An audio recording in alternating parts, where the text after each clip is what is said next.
Today, we are going to be talking about the 2024 Player's Handbook. So, I'm just going to be doing a general overview of my thoughts and some of the larger changes versus going into the minutia of things, but I'm just kind of be going over like the biggest, I think, in my opinion, like general game rules, things basically, and focus more on the player side. So we're going to talk about the classes, the species, the backgrounds. And if you guys are interested in more in-depth videos for each class or potentially species or backgrounds, please let me know. I'd love to have your thoughts and feedback down below. All right. We're gonna get right into it. We're just gonna hop in. Just jump in. Yeah. We're gonna be talking about the classes first. As you can see, they're already on the screen. So we're gonna be going over the class changes. Oh, we're gonna take a little sippy here. Num num num. And we're just gonna go over in order. So Barbarian.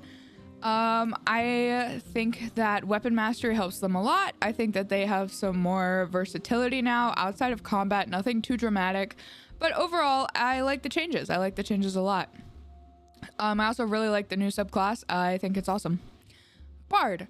I like the changes to Bard. Their capstone feature is stupid, dumb, broken. It's not broken, but it's really good.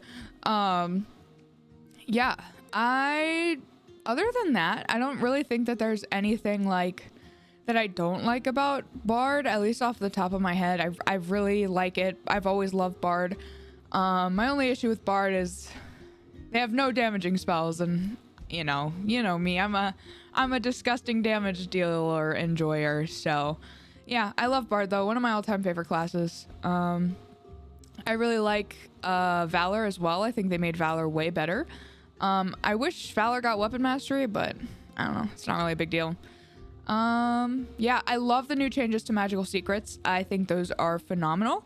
I initially was like, well, it feels like kind of a big nerf, but in reality, I really like it because I think it opens up a lot of options, and then you can play a bard in however you want. Like literally at 10th level, the entire way you change as a bard, like the way you're playing your character can change, and that's really cool.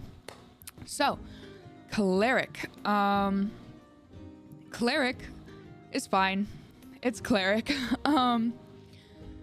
I don't know. Cleric is not one of my favorites. I don't think I have a problem with any of the changes. One of the things that I really don't like, it's a change to a spell, but just the change to spiritual weapon, my favorite Cleric spell of all time. Fuck you for doing that. Why would you make it concentration? I can't believe this. But yeah. And then Druid. So my problem with Druid is also a problem with Cleric. And unfortunately, they're both D8 based wisdom casters. And the way that they progress has a very similar function now. And I think that makes the classes feel too similar. And that's my biggest gripe, is because you have to choose like more martial or more castery for both of the classes at the exact same level with almost very similar options in the way that you would like progress when you make that choice. Like the options are so similar. And I think it feels lazy and it takes away from the classes having an individualized identity. That's my biggest gripe, and that's with both Cleric and Druid. As for the wild shape changes, I do like them. I know a lot of people don't like them, but I like that once you lose your temp HP, you can stay in your wild shape form. I think that makes wild shape even more useful. I know it doesn't make you as tanky, but it still makes you pretty tanky, and I don't think it's a bad thing because, then you can stay, like, realistically, if you are a bird, and if you wild shape into a bird and you only have like 5 hit points, someone can hit you with a massive rock if you're flying in the sky and you change back, versus like now you don't change back and you can stay. So I think it actually makes wild shape more versatile, even though you're not as tanky, and it makes it easier to stay in that form. So, Fighter. Weapon mastery has helped Fighter a lot. I love the changes to Fighter. I like the subclasses they included for the most part. I don't really have any problems with Fighter. I like fighter a lot. I think it's a nice, fun class. Yeah, I think they did a good job. I don't like, there's nothing that I like. I think with fighter, just like mostly improvements. I like the stuff they did with second wind, making it more of a resource. Yeah, nothing crazy there. Monk.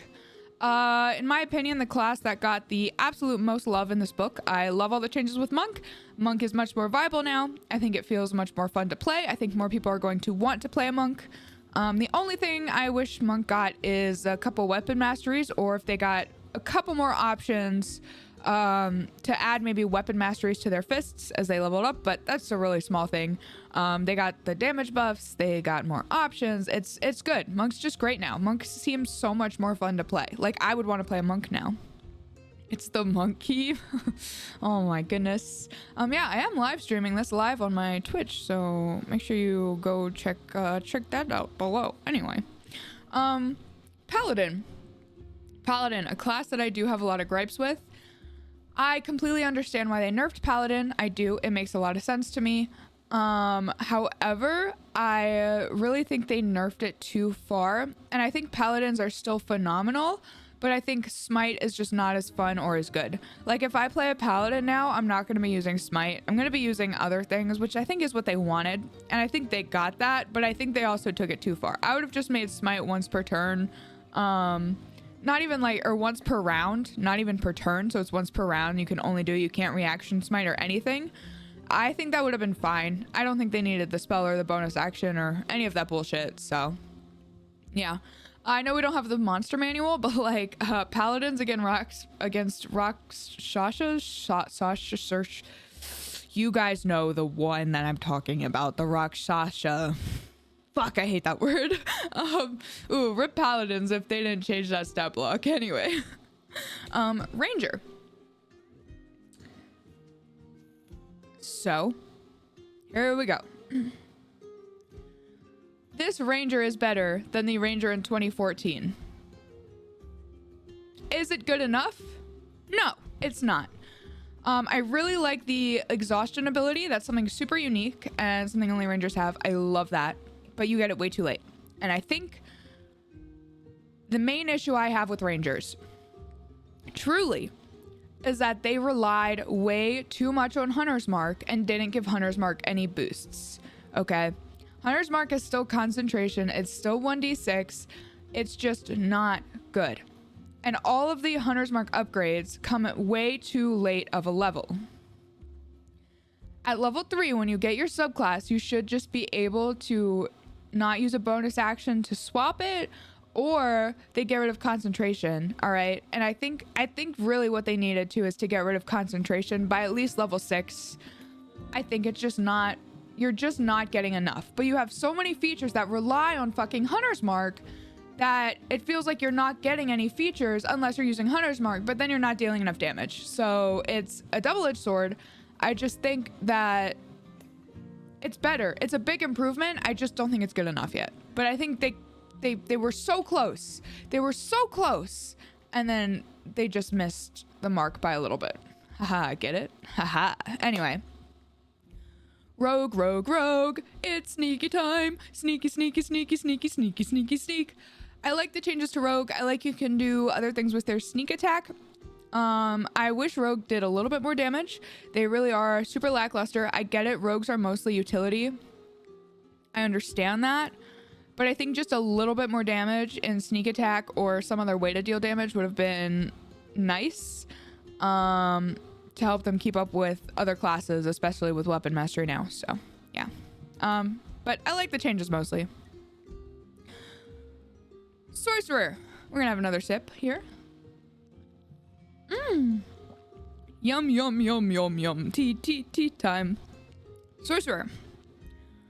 This might be my new favorite class in the game. I take it back. It's not, but it's really up there. It's like, Sorcerer is like top 3 for me now. I like Sorcerer a lot, but I liked it more because of the subclasses and meta magic. But now, Sorcerers are strong. They feel like superheroes. They are phenomenal in every way. I literally think they blow wizards out of the water. I'm gonna be honest. Meta magic is great. They get cool abilities. They are charismatic. Their spell lists is great. Most of the subclasses have big improvements.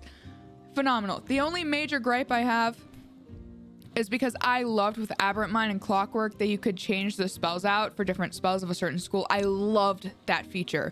It made your sorcerer feel even more unique and powerful. And that way, like, you could customize them and give them more flavor options, but they were still limited. They took that away.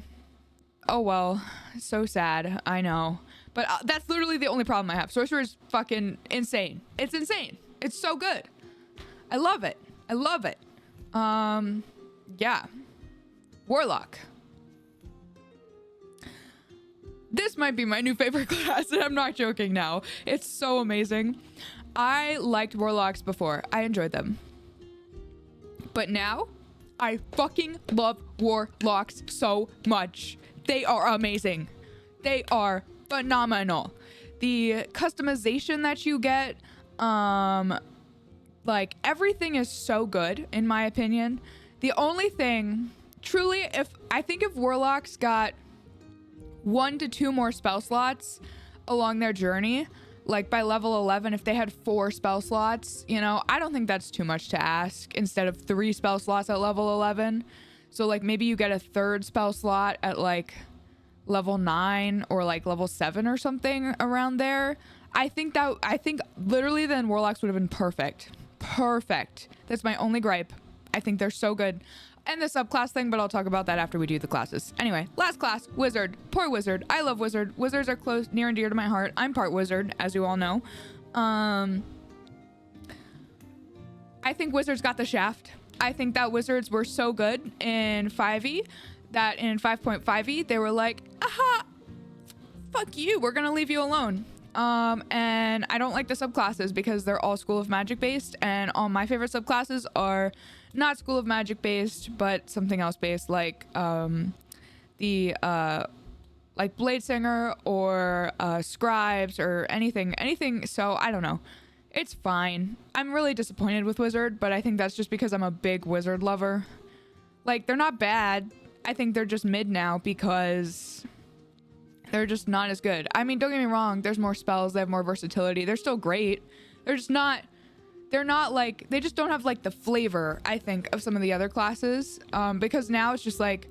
Wizards are nerds. Like when I was watching the video that D&D Beyond released when we were waiting for this, and they were like, yeah, like we want wizards to feel booky and nerdy. And I'm like, well, that's lame. Like that's all the flavor you want for wizards. Like you don't want them to be like, you can be cool and be smart. Like it was, I don't know. I just feel like some flavor's missing. I think it needs some more spice.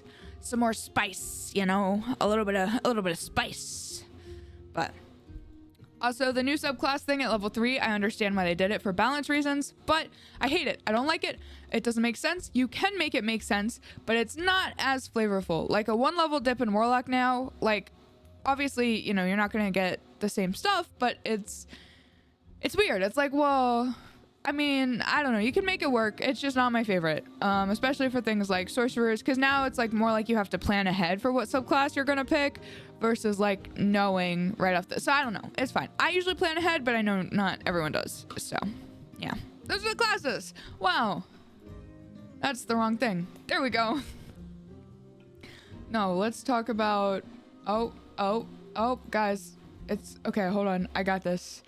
Professional. Oh, I was on the right page. Wait. Okay, we're gonna... we'll just go to the 20. There we go. Okay, so we are going to go to backgrounds. Oh my god, where the fuck is the backgrounds? Fucking background. I'm missing it. Oh, it's right here. It's right here. Okay. So, backgrounds here. This is a much better image than the one we had before, but for the backgrounds, I have really mixed feelings about these. I like that the ability scores are tied to them. I love origin feats. I do. My biggest gripe is that they're not flexible. I think they got it right in Tasha's when they let you pick wherever your ability scores want to go. I don't think it's a big deal at all. I really don't. Why they decided to limit it and then not include a background for to be able to have all 3 combinations available for like the 6 stats.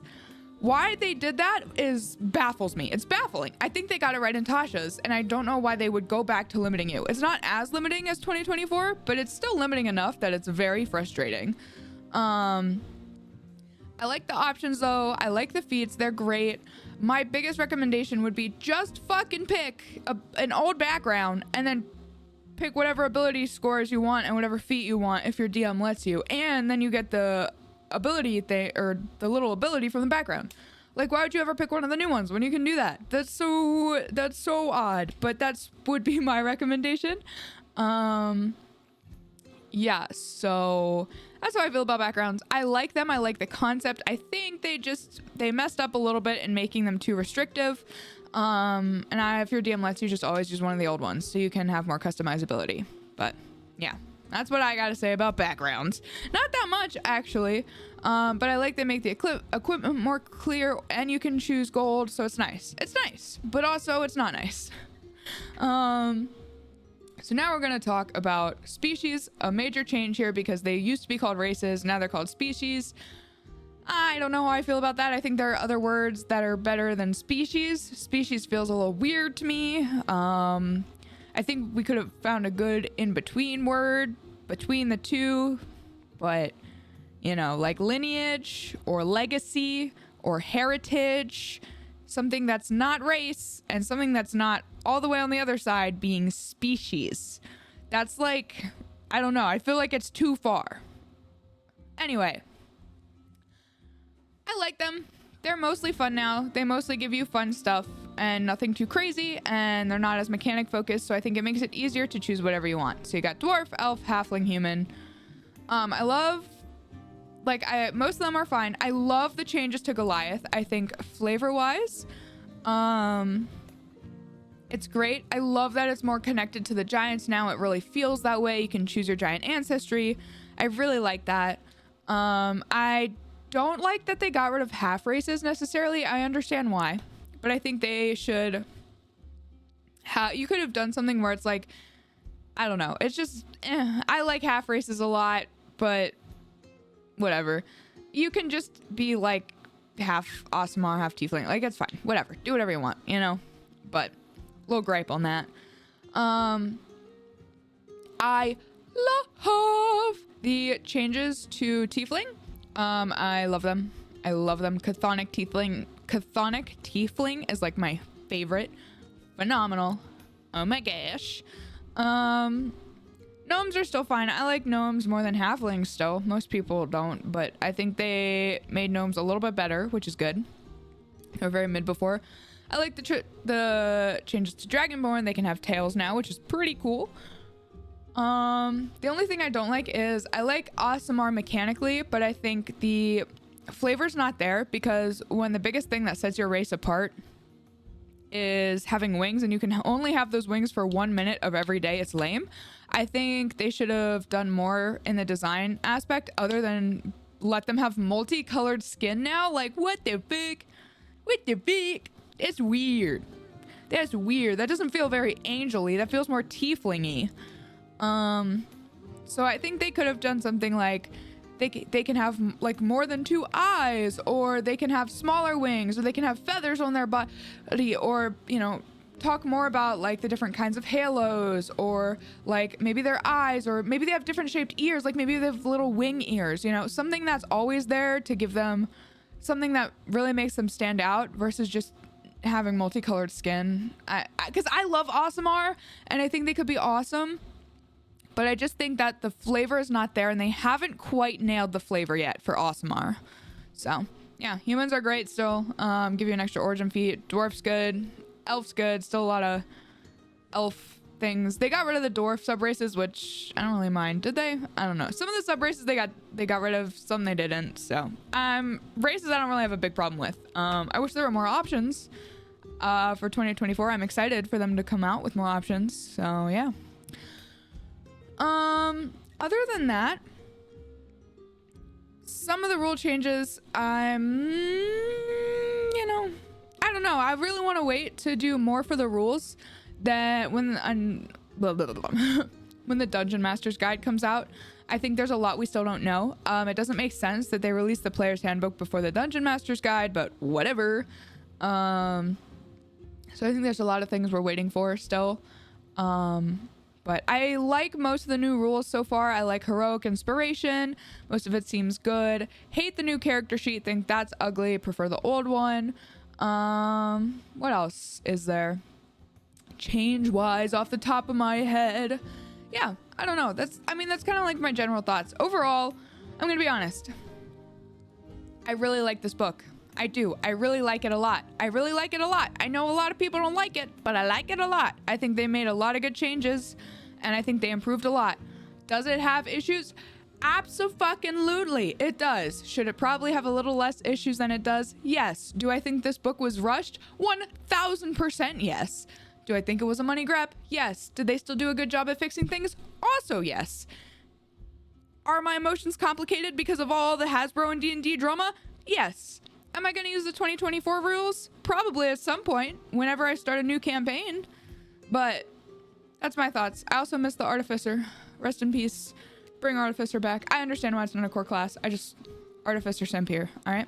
Anyway, those are my main thoughts. So yeah, I hope you enjoyed. If you have your thoughts on the 2024 or 5.5e Player's Handbook, make sure you put them in the comments below, and let me know if you want me to do deep dives on anything. I would absolutely love that. So yeah, thank you so much for watching. Make sure to subscribe.